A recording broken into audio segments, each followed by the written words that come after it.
ជំរាបសួរបងប្អូនទាំងអស់គ្នាថ្ងៃនេះខ្ញុំមកមានវីដេអូមួយចែករំលែកចំណេះដឹងតាក់ទងមួយឡានគីណាបាទមិនថាគីពីកាន់តូគី morning គីអីណាតាក់ទងនឹងការដោះគ្រឿងក្នុងវាដូចជាយើងត្រូវការដោះ counter នេះយើងត្រូវការដោះមញីនេះយើងត្រូវការដោះមុខសិនជានេះនិងការដោះដៃលេងនេះណាបាទចំពោះគីវាពិបាកដោះបន្តិចដោយសារអី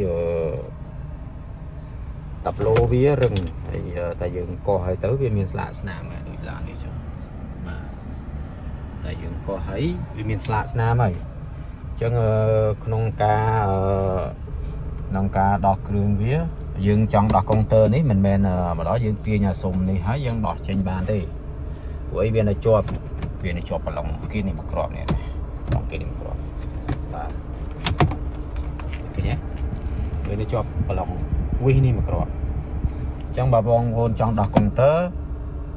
ក៏យើងត្រូវដោះសុំនេះបាទសុំនេះយើងត្រូវដោះមុនគេបាទគឺកន្លែងកោះវាមានកោះពីក្រោមបាទនេះជើងវាមានកន្លែងកោះនេះវាកោះ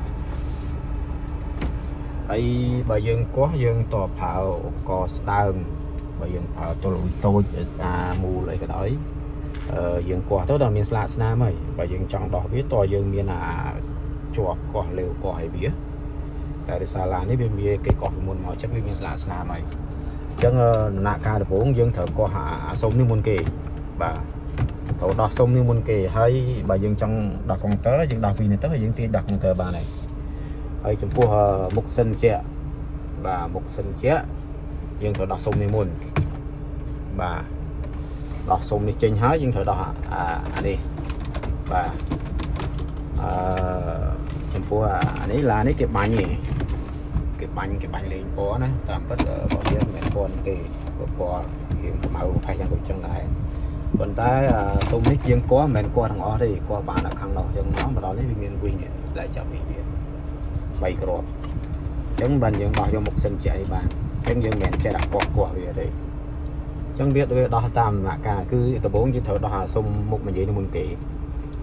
ដោះសុំមុខមញីនេះចេញមកហើយបានយើងអាចដោះអីផ្សេងបានអញ្ចឹងបើថាយើងកោះក្រោមនេះកោះបាទបាទហើយកុងទ័រនេះសុំកុងទ័រនេះបើយើងចង់ដោះហើយបើយើងអត់ដោះវាទេក៏យើងយកអត់ចេញដែរបាទអាហ្នឹងតាក់ទងមួយកំណាត់លើហើយតាក់ទងមួយដៃលេងនេះវិញដៃលេងនេះបងប្អូនឃើញចេះឃើញវាចឹងទៅតាម330មីតូតាលីស៊ីហើយយើងត្រូវកោះអានេះមកតម្លាក់ចុះមកដើម្បីដោះវាប៉ុន្តែចំពោះគៀ morning គៀ P កាន់តូគៀ carnival ឬមួយក៏អីផ្សេងអញ្ចឹងណា